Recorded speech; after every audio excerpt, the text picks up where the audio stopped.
يسمع من يشاء لسماع خطاب نبي محمد صلى الله عليه وسلم. كل ذلك يدخل في دائرة الفضل. الله يعاملنا بفضله في الدنيا والآخرة إن شاء الله.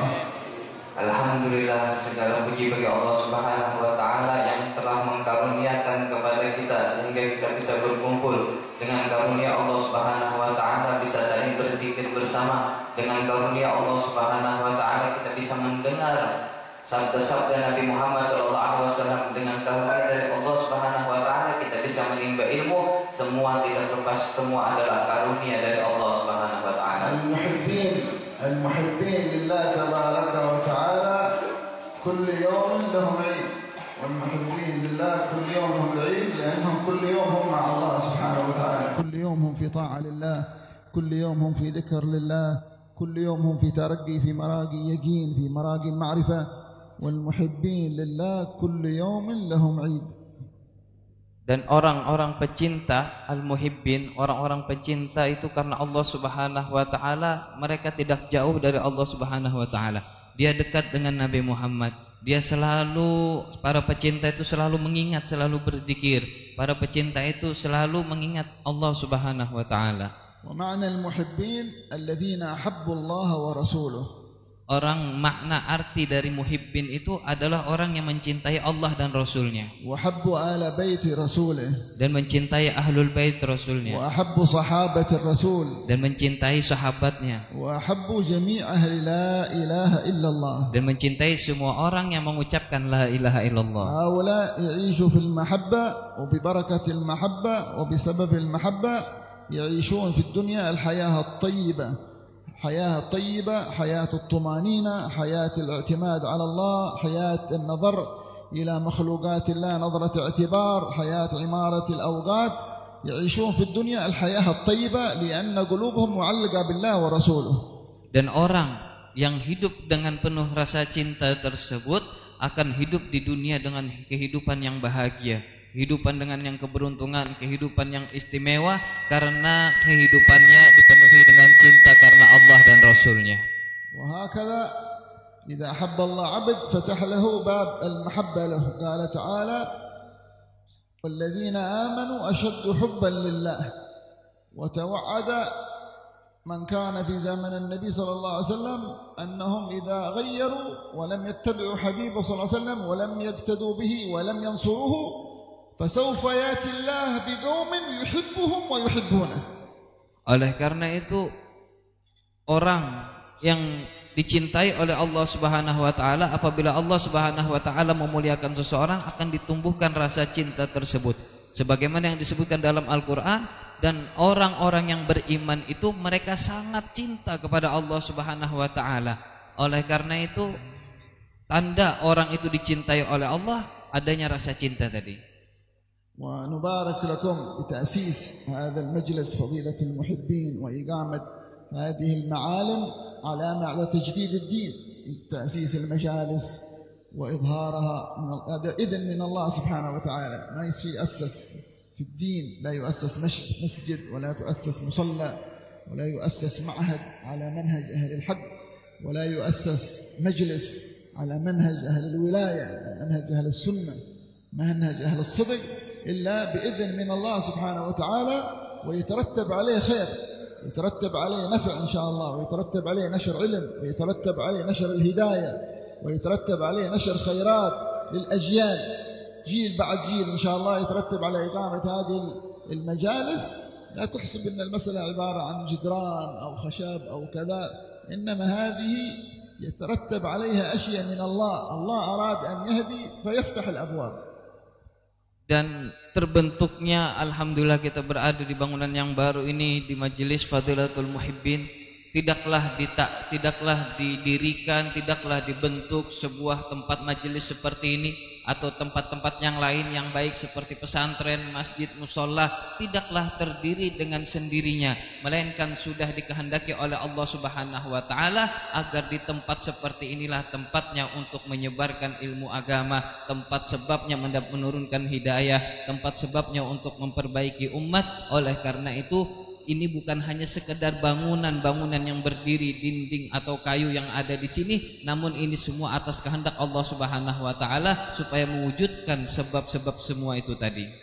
وهذه المجالس وهذه تأسيس هذه الأماكن العلمية لطلب العلم ونشر العلم ونشر الذكر ونشر الخير إنما هي تعتبر منار للإسلام، راية من رايات الإسلام. هذه رايات الإسلام. ما هو الإسلام؟ كيف مظهر الإسلام؟ معالم الإسلام معنى وصورة.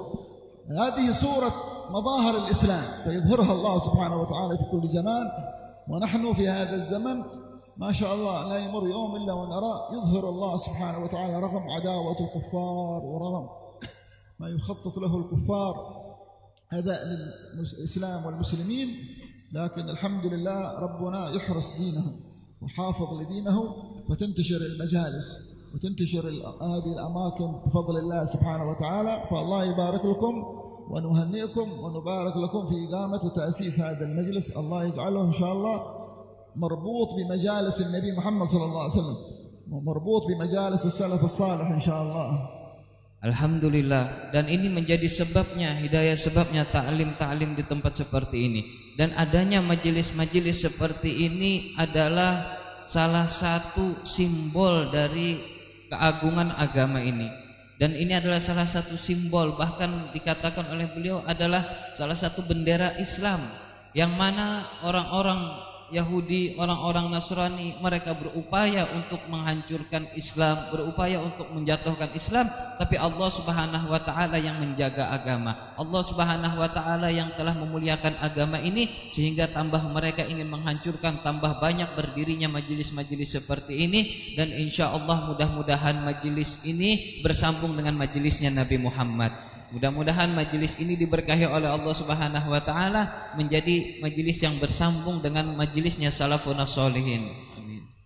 ونسأل الله أن يربط هذا المجلس بمجالس رسول الله ومجلس سلفنا الصالحين في تريم سيدنا الفقيه المقدم وأهل دائرته أجمعين، هؤلاء الدعاة المخلصون، سيدنا الفقيه المقدم وأهل دائرتهم أجمعين، الدعاة الأولياء الذين يدعون إلى الله ونشر الإسلام في المشارق والمغارب. Allah yadkhil niyatana fi niyatihim insyaallah. Dan alhamdulillah, mudah-mudahan majelis kita ini disambungkan dengan majelis Rasulullah, majelis salafun sholihin, disambungkan dengan majelis-majelis aulia, wali-wali yang ada di Tarim seperti Al-Imam Faqihul Muqaddam dan lain sebagainya, yang di sana mereka adalah orang-orang yang ikhlas berdakwah kepada Allah, sehingga sebab mereka lah tersebar agama Islam ini dari Sabang sampai Merauke. Oleh karena itu, mudah-mudahan majelis kita ini selalu dalam diberkahi oleh Allah Subhanahu wa taala.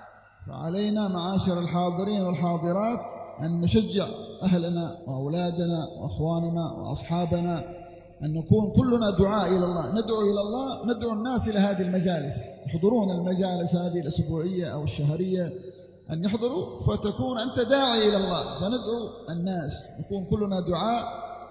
الحمد لله ربي هيئ الأماكن وهيئ العلماء وهيئ الدعاء وطلبة العلم، فنكون نحن ندعو الناس للحضور مثل ما يدعو أهل الدنيا إلى دنياهم. أهل الدنيا يدعون إذا عندهم شيء من أمور الدنيا يدعون لحضور المباراة في الرياضة ولا شيء من الأمور، يدعون ولا عندهم حفلة أغاني ولا كذا، يدعون أصحابهم إلى الدنيا إلى اللهو وضياع. ونحن أهل الحق، مجالس الحق، مجالس العلم، مجالس النبي محمد صلى الله عليه وسلم، مجالس الدعوة إلى الله، فينبغي أن تكون عندنا همة في ندعو الناس. والدعوة إلى الله هذا وظيفة الأنبياء ووظيفة النبي محمد صلى الله عليه وسلم. إيش شغل النبي صلى الله عليه وسلم؟ شغله صلى الله عليه وسلم وظيفته الدعوة إلى الله، إنقاذ الناس من البعد إلى القرب، من النار إلى الجنة، من الغفلة إلى الذكر، من المعصية إلى الطاعة، حياته كلها صلى الله عليه وسلم. وكذلك وراثه من العلماء والدعاء. الله يوفقنا وإياكم ويبارك في هذا المجلس إن شاء الله، ويجعله مجلسا مباركا محفوظا محروسا بعظيم عنايته.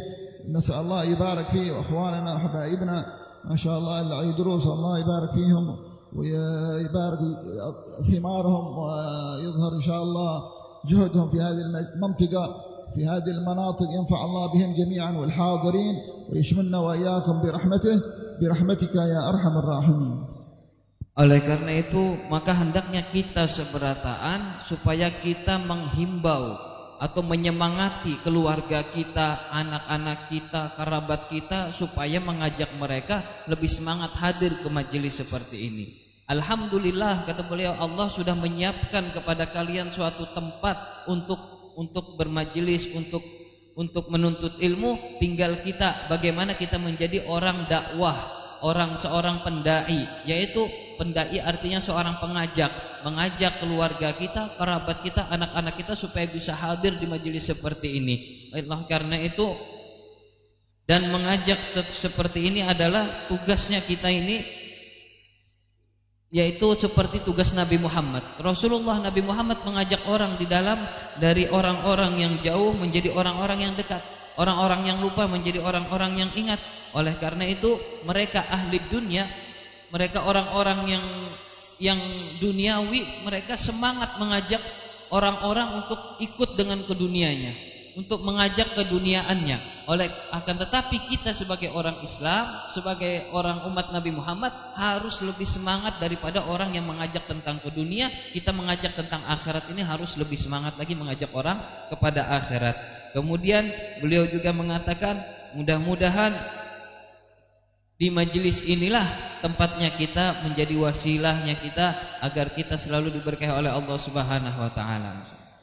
نسأل الله سبحانه وتعالى أن يجعل البركة تحف بهذا المجلس ويبارك يا رب العالمين في مخرجات هذه المجالس وينفع بهم أهل هذه القرى وأهل هذه المنطقة وأهل هذه البلدان، ينشر بهم العلم النافع وينشر بهم آداب النبي محمد صلى الله عليه وسلم، ومع تعليم أهم الواجبات وتعليم المسنونات وتعليم الآداب وأخلاق النبي والقرآن الكريم وسنة النبي العظيم.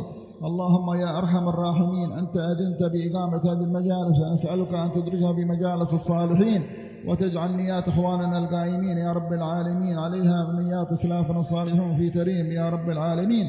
اللهم اجعل فيها البركة والنفع والانتفاع واحفظها معمورة إلى يوم الدين برحمتك يا أرحم الراحمين. وزدنا وإياهم همة في الإقبال عليك، وهمة في الدعوة إليك، وهمة في طلب العلم، وهمة في التوجه إليك بكلياتنا ظاهرا وباطنا يا أرحم الراحمين. وصلى الله على سيدنا محمد وآله وصحبه وسلم بسر أسرار الفاتحة.